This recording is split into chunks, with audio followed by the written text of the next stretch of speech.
Saya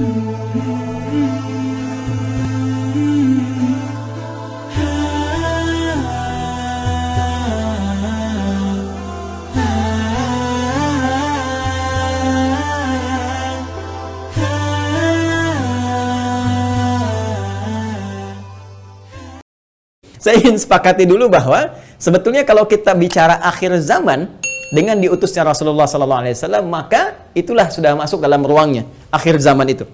Ya, cuma kita belum katakan berakhirnya zaman, kita baru katakan akhir zaman. Ya, artinya apa? Kita berada di penghujung kehidupan dunia,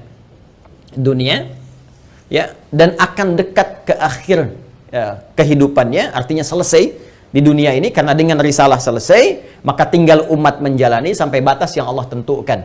Ya, batas waktu yang telah Allah tetapkan, kalau menunjuk kepada waktu spesifiknya, detiknya, menitnya, sampai jamnya, disebut dengan sa'ah namanya, as-sa'ah. Ya. Nanti di periode ini ada kejadian-kejadian, ya, di mana segala hal bisa muncul, ya, bisa terjadi banyak hal nanti kita sebutkan, baik itu nanti huru-hara, baik itu banyak musibah, baik itu nanti selesai kehidupan, wafat, bangkit, sesuatu terjadi. Sesuatu yang banyak terjadi, bangkit dan sebagainya disebut dengan qiyamah namanya. Ya, asalnya qiyam, sifatnya ditambah ta disebut dengan qiyamah. Karena itu nanti peristiwanya disebut dengan yaumul qiyamah. Yaumul qiyamah. Ya. Nanti ada surah Al-Qiyamah, surah ke-75, gitu kan? La uqsimu biyaumil qiyamah. Ini peristiwanya. Tapi kalau kita ingin menunjuk kepada waktunya spesifik, ya, berakhir nih waktunya, selesai, sehingga terjadi kiamat yang dimaksudkan. Kita serap ke dalam bahasa Indonesia menjadi kiamat. Ya, berakhir waktunya disebut dengan sa'ah. Sa'ah menunjuk kepada, kalau sekarang dalam bahasa Arab standar sekarang sa'ah disebut jam. Ya, jam ada detiknya, kan sa'alan. Jam berapa sekarang? Ya, sampai ke detiknya, sampai ke menitnya dan seterusnya, itu menunjuk kepada waktu ini disebut dengan sa'ah. Ya, karena itu teman-teman sekalian, ketika Allah menegaskan kapan terjadi tepatnya terjadi kiamat ini, menunjuk pada waktunya, itu hanya milik Allah Subhanahu wa taala, prerogatifnya. Ya, karena itu di Quran surah ke-31 Luqman, di ayat ke-34, ayat terakhir, hal pertama dari 5 hal yang menjadi hak prerogatif Allah, kalimatnya langsung menggunakan kata sa'ah. Innallaha 'indahu 'ilmus sa'ah. Ini. Kalimatnya menggunakan apa? Sa'ah. Ya, di hadis Muslim, nomor hadis yang ke-8, disebut dengan hadis Jibril, ya, alaihissalam, ketika beliau bertanya mengonfirmasi kepada Rasulullah, ya, Sayyidina Muhammad sallallahu alaihi wasallam, bertanya tentang kapan tepatnya terjadi kiamat. Maka kalimat terakhirnya ketika bertanya tentang iman, Islam, ihsan, mata sa'ah. Mata sa'ah, kapan tepatnya terjadi kiamat? Nabi menjawab, mal mas'ulu anha bi'alama minas sa'il. Kenapa penting saya sebutkan ini? Nah, ada langsung firman Allah dalam Al-Quran, pembuka satu surah, di surah ke-54 Al-Qamar. Ya, Al-Qamar. Dalam pandangan Allah, Allah menyebutkan bahwa ketika Rasulullah diutus sebagai Rasul di akhir zaman, artinya zaman ini terakhir dalam kehidupan, nggak ada nanti umat yang baru lagi, nggak ada Rasul diutus lagi dan sebagainya. Itu sudah Allah mendeklarasikan satu pembuka kalimat dalam firman yang sangat singkat tapi tajam sekali. Iqtarabatis sa'ah. Iqtarabatis sa'atu wansyaqqal qamar. Quran surah ke-54 ayat yang pertama. Jadi Allah sudah menyampaikan sejak Nabi SAW diutus kurang lebih 15 abad yang lalu, kan? Allah menyampaikan iqtarabatis sa'ah. Ya, masa itu sudah dekat. Ya, jadi sejak diutusnya Nabi, Allah sudah mendeklarasikan, sudah menyampaikan, ya, menginformasikan pada seluruh hambanya bahwa ini kejadian ini sudah dekat. Ya, dengan diutusnya Rasulullah, bahwa zaman ini akan berakhir. Cuma dekatnya dalam konteks firman Allah dengan pandangan kita tentu sangat berbeda. Ya, karena dimensinya tidak serupa, sifat-sifatnya jauh berbeda, kan? Maka demikian pula memahami firman Allah tidak menggunakan pendekatan akal manusia. Jangan kita katakan dekat dengan ukuran kita, tidak. Lihat ukuran Allah. Ya, di mana ukuran Allah? Lihat surah Al-Ma'arij misalnya, ayat yang ke-6. Innahum yarawnahu ba'ida wa narahu qariba. Ya, mereka melihatnya masih panjang, kami melihatnya dekat. Kenapa? Karena ukuran waktu di sisi Allah, ya, itu sudah nggak pakai ukuran standar manusia lagi. Beda dimensinya.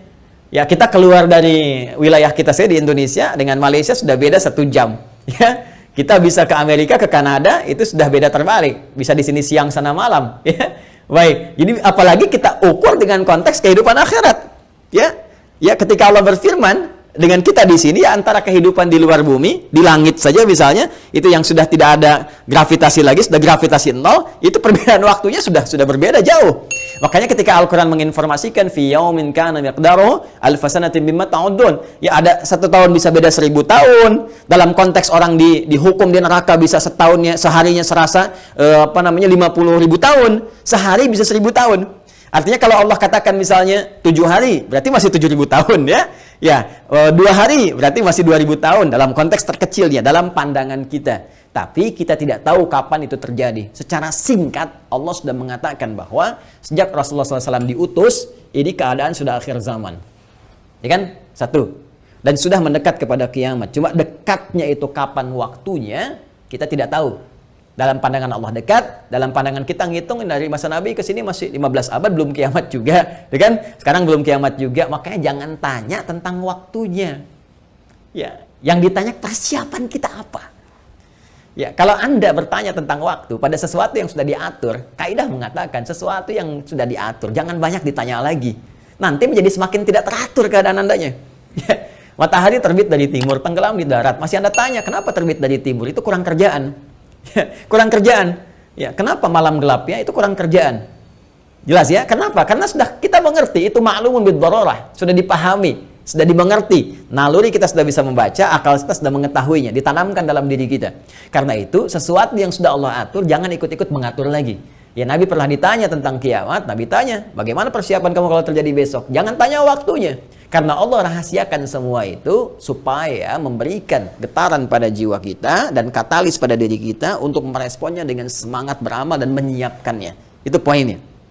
Baik, jadi kalau kita sudah pahami ini semua, bahwa kita hadir saat ini, aktivitas kita ada di penghujung zaman, artinya memang kita sudah berada di akhir zaman, tapi kita tidak tahu kapan zaman berakhir, tapi kita bisa melihat tanda-tanda yang disampaikan Rasulullah SAW di setiap perubahan-perubahan yang terjadi di akhir zaman itu. Perubahan-perubahan inilah yang menjadikan kita mesti menghadapi tantangan-tantangan yang dimaksudkan, karena setiap era perubahan tadi itu ada tantangannya tersendiri, tahadiyatnya sesuai dengan karakteristik umatnya. Nah, pertanyaannya, apa yang diinformasikan oleh Rasulullah di zaman beliau berupa tantangan-tantangan sampai perubahan-perubahan setelah masa-masa beliau kemudian wafat, bagaimana prediksi-prediksi yang disampaikan oleh para sahabat, ini yang coba kita uraikan. Dan di antara uraian itu ada yang teman-teman sebut dengan petaka-petaka. Ada yang kita istilahkan dengan musibah-musibah. Seperti apa musibah yang digambarkan itu di setiap waktu-waktu yang berganti sepeninggal Nabi SAW, itu yang coba kita turunkan. Lalu kita akan mengaji bagaimana Nabi memberikan petunjuk kepada kita dengan izin Allah Subhanahu wa taala, saking sayangnya kepada kita, supaya setiap umat yang mengalami masa-masa itu lulus menghadapi ujiannya. Itulah rahman Allah Subhanahu wa taala. Itulah diantara sifat Rasulullah yang disebut dengan rahmatan lil alamin. Saking cintanya kepada seluruh pengikut beliau, umat beliau, maka beliau memohon kepada Allah diberikan petunjuk oleh Allah, begini, setiap era ini nanti akan ada begini. Nanti kamu akan hadapi begini. Begini cara menghadapinya, begini cara menjaganya. Kalau kita lakukan itu dengan baik, maka Allah akan menyelamatkan kita dari keadaan-keadaan yang dimaksudkan dan lulus kita ujian sampai kita menghadap kepada Allah Subhanahu wa taala. Kehidupan ini sebentar. Ya, sebentar. Jadi kalau kita terlampau banyak mainnya, sayang. Ya, pada akhirnya kan selesai. Karena itu patut kita menata diri dengan baik supaya maksimal kita bisa hadapi. Nah, mari kita turunkan. Kalau sudah paham ini, mohon maaf ya, saya izin hapus dulu. Bismillah. Saya berikan kesimpulan dulu sejenak. Jadi jangan lantas nanti diartikan akhir zaman, kiamat gitu kan. Padahal kita juga sedang di akhir zaman sekarang. Rasulullah diutus Rasul akhir zaman. Sekarang kita ustadznya ustadz akhir zaman gitu kan. Dan kalau ada presiden akhir zaman, menteri akhir zaman, lurah akhir zaman. Termasuk juga sekolah-sekolah akhir zaman dan sebagainya. Tapi zaman itu sampai berakhir, seperti apa tahapan-tahapannya, bagaimana ujiannya. Itu yang kita lihat. Ya. Ini kesimpulan pertama, 1 tentang akhir zaman sudah kita bahas. Ya. Adalah satu era terakhir, ya. Era terakhir dari umat manusia yang beraktivitas, ya kan, di bumi. Ini dia era terakhir dari umat manusia yang beraktivitas di bumi. Jelas ya? Nah, ditandai dengan diutusnya Rasul terakhir, yaitu Rasulullah Sayyidina Muhammad sallallahu alaihi wasallam, kan? sallallahu alaihi wasallam. Kemudian karena siap Rasul itu membawa petunjuk, juga diberikan petunjuk berupa hudan terakhir, yaitu berupa Al-Quran. Karena Al-Quran pun ketika diturunkan Allah menyebut dengan hudan. Buka Quran surah kedua Al-Baqarah di ayat 185. Syahrul Ramadan alladzi unzila fihi al-Quran hudan linnas. Ya, hudan linnas wa bayyinatin minal huda wal furqan. Baik, sekarang dari sejak diutusnya Rasulullah sudah masuk akhir zaman, bagaimana perjalanan? Nah, kalau kita turunkan dari sini di masa Rasulullah SAW, Rasul ya SAW sampai dengan kita sekarang, ya. Sampai kita sekarang di masa kini kurang lebih ada sekitar 15 abad. Nah, sekarang kita akan bicara tentang bagaimana Rasulullah SAW menyampaikan tentang berita-berita nubuat itu tentang berita besar yang terjadi dibawa oleh utusan. Ya, orang menyampaikan nubuat disebut dengan nabi, pembawa berita besar. Beritanya disebut dengan naba, karena itu ada surah An-Naba. Ya, amma yatasaalun 'anin naba'il 'azim, ya. Nah, ini nanti ada nubuat beliau yang disampaikan kepada para sahabatnya, terlacak sampai dengan ke kita tentang peristiwa-peristiwa yang terjadi di masa-masa sampai mendekat kepada waktunya berakhir, as-sa'ah, ya, as-sa'ah. Ya. Ini karena akhir di sini akhirnya selesai gitu, nggak bisa ditulis lagi, dan karena kita di sini ya dekat ya, tapi kan nggak tahu masanya kapan. Jadi kurang lebih ginilah ya, supaya agak ngeles sedikit bahwa papan tulisnya udah nggak cukup. Jadi gini ya, teman-teman sekalian, saya turunkan ke sini. Baik, sekarang saya beri contoh begini misalnya. Ya, ini hadis yang populer saja, saya langsung ambil dari hadis riwayat Muslim. Hadis riwayat Imam Muslim. Ya, nomor hadis yang ke-8. Nanti ada bab tentang iman, Islam dan ihsan. Ya, dikenal juga dengan hadis Jibril dan banyak dikutip oleh para ulama, termasuk juga Al-Imam An-Nawawi dalam Al-Arba'in. Dari 42 hadis beliau mengutip ini, teman-teman sekalian, di hadis yang kedua setelah innamal a'malu binniyat, masuk hadis ini. Ya, an Abi Hafs Umar bin Al-Khattab radhiyallahu taala anhu, qala bainama nahnu julusun 'inda Rasulillah sallallahu alaihi wasallam, ittala 'alaina rajulun shadidu bayadit thiyabi, shadidus sawadis sa'ari, la yura 'alaihi atharus safari. Nah, kemudian setelah itu dia datang kepada Nabi sallallahu alaihi wasallam, fajalasa ila Nabi sallallahu alaihi wasallam, fasnada rukbatayhi wa wada'a kaffayhi ala fakhidhihi, faqala ya Muhammadun akhbirni anil Islam, dijawab oleh Nabi, akhbirni anil iman, dijawab oleh Nabi, akhbirni anil ihsan, dijawab oleh Nabi, terakhir kemudian mata sa'ah. Ya, bertanya tentang tanda-tanda as-sa'ah. Kapan ini ya terjadi tepatnya kiamat? Nabi menjawab, mal mas'ulu anha bi'alami min as-sa'il. Ya, tidaklah yang ditanya lebih tahu daripada siapa yang bertanya. Ya, tidaklah yang ditanya lebih tahu daripada yang bertanya. Jadi yang ditanya Rasulullah SAW ini kan Jibril, dekat dengan Allah. Allah Subhanahu Wa Taala berikan wahyu lewat Jibril sampaikan kepada Rasulullah. Tentunya ya malaikat Jibril lebih tahu dibandingkan dengan saya. Ya, ini juga pertanda ada dua hal. Pertama, pertanda ujian yang disampaikan malaikat kepada Nabi Muhammad supaya tidak mengarang sesuatu di luar apa yang Allah wahyukan kepadanya. Dan ini membenarkan risalah Nabi Muhammad SAW. Yang kedua juga salah satu pertanda bagaimana ta'zimnya, ya, kagumnya malaikat Jibril pada Nabi Muhammad karena merasa Rasulullah lebih dekat dengan Allah Subhanahu Wa Taala. Bagaimana dipuji dalam Al-Quran, wa innaka la'ala khuluqin 'azim, dijamin surga sebelum wafatnya, inna a'tainakal kautsar. Ya, tentu ada pertanyaan dari malaikat, nih hamba luar biasa disayang Allah, dan hamba manusia yang sudah pada tingkat tersayang dari Allah itu melebihi malaikat.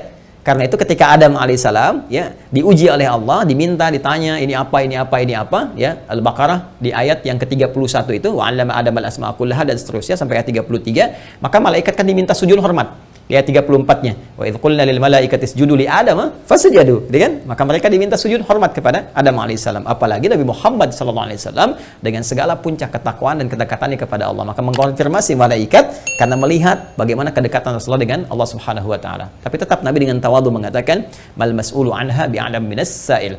Ya, kemudian bertanya an amaratiha, maka akhbirni, ya, an amaratiha, maka sampaikan kepadaku. Ya, informasikan maksudnya kepada malaikat Jibril ini supaya didengar oleh sahabat-sahabat yang lain dan disampaikan kemudian kepada generasi setelahnya sampai dengan ke kita. Ya, apa tanda-tandanya? Nah, ini tanda-tanda umum teman-teman sekalian yang mencakup kehidupan secara umum, baik itu dialami oleh ahli Quran ataupun bukan ahli Al-Quran. Jadi ada masa-masa kehidupan dari sejak zaman Rasulullah nanti terus yang akan mendekat kepada as-sa'ah, berakhirnya kehidupan.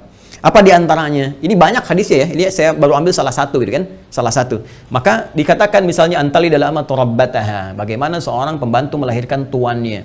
Ya, di sini para ulama ada yang memahami sesuatu dunia menjadi terbalik. Ya, suatu dunia menjadi terbalik. Kalau kita lihat tekstual kan nggak mungkin, oh, pembantu kok lahiran tuan, kan nggak mungkin. Tapi ada yang mengartikan banyak hal. Ya, keadaan menjadi terbalik. Ya, misalnya, mohon maaf ya, kan biasanya tuan yang mengatur pembantu, sekarang pembantu ngatur tuan. Ya, jadi nanti ditafsir dengan hadis-hadis lain, ketika yang benar disalahkan, yang salah dibenarkan. Kemudian pembantu melahirkan tuan, ada yang mengartikan dengan perzinahan, ya selingkuh antara pembantu dengan tuan, dengan majikannya dan sebagainya, atau majikan memanfaatkan tuan dan sebagainya. Ya, ada kalimat-kalimat seperti itu, wa antaral khufata rawatal alata. Ya, kemudian Anda bisa melihat kata Nabi sallallahu alaihi wasallam bagaimana pada masa itu orang-orang Badui yang ya dari jauh dari pedesaan tiba-tiba mendapatkan sesuatu yang luar biasa sampai ya tatawaluna fil bunyan, lomba mendirikan bangunan. Ya, ini ada yang memahami bahwa orang yang biasanya mengembala kambing, artinya orang-orang yang desa dari jauh dari apa yang tidak terbiasa dengan hal-hal yang mewah, tiba-tiba sibuk dengan kemewahan-kemewahan. Ya, kemudian nanti ditafsir di hadis lain, orang-orang berlomba-lomba dalam urusan dunia, sampai orang-orang desa pun ada ikut-ikutan, ya, pengen terlibat dalam konteks dunia dan sebagainya, yang biasanya mereka hidup dalam keadaan-keadaan yang serba sederhana dan sebagainya. Jadi situasi ini situasi umum. Ya, nanti ada hadis terkait dengan banyak menyebar penyakit-penyakit yang menular, yang jarang ada obatnya dan sebagainya. Ini masih persoalan-persoalan umum yang dengan umum ini dialami oleh semua orang. Artinya mau ahli Quran, bukan ahli Quran, ya akan mengalami peristiwa ini. Ya, saat kebenaran mulai tertukar, saat macam-macam dan seterusnya lah. Ya, tapi alhamdulillah kita nanti masih dilindungi dengan hadirnya hadis-hadis lain. Ya, masih ada ulama-ulama, walaupun nanti mesti hati-hati ketika ulama banyak yang diwafatkan Allah Subhanahu Wa Taala. Sekarang kurang lebih sudah di atas 400 dari situasi pandemi saya di Indonesia saja. Itu bukan yang kaleng-kaleng, itu ulama-ulama yang memang ahli pesantren, ahli dzikir, ahli ilmu dan sebagainya. Mesti hati-hati juga. Ya, alhamdulillah kita masih ada orang-orang yang istighfar, bangun di malam hari, orang-orang yang mendekat kepada Allah, orang-orang yang taubat, masih kita dilindungi oleh Allah. Ya, jadi keadaan-keadaan ini, tapi petunjuk-petunjuk ke arah ini sudah mulai terasa. Artinya Nabi menyampaikan setelah kehidupan beliau akan dialami masa-masa ini. Ya, jadi masa-masa ini sudah terjadi fitnah kubra dari masa tabi'in, ya, dari masa sahabat akhir-akhir ke tabi'in. Setelah itu kan ada juga peristiwa-peristiwa ini. Sampai juga di kita sekarang pun kita rasakan peristiwa itu. Tapi jangan disimpulkan berarti besok kiamat. Jumat lagi gitu ya. Nah, jangan ngambil kesimpulan gitu juga. Ada variabel-variabel lain yang harus kita pahami, tapi kita mesti waspada. Ini berupa fitnah. Ini yang saya maksudkan. Ini ujiannya. Ujiannya. Ingat nanti ya, ada fitnah, ada musibah, ada bala, ada ibtala, itu beda-beda.